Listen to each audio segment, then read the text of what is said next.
Lifting an object off the ground is an essential human movement. The best way to increase this ability is to perform quality deadlift repetitions.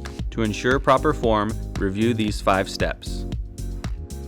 First, approach the bar and place it over your feet about 1 inch from your shins.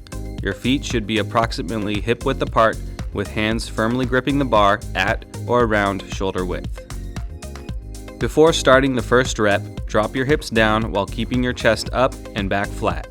This is also the inhalation point of each rep. To initiate the lift, push with your legs into the ground, keeping your elbows extended with an upright posture.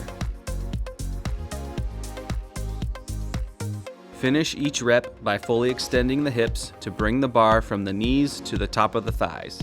Make sure to exhale as you complete each rep. Flex the hips and knees while maintaining a flat back as you bring the bar back down to the ground before starting the next rep. Deadlifts are a perfect movement for anyone looking to increase full body strength, develop grip strength, improve posture, and increase athletic performance.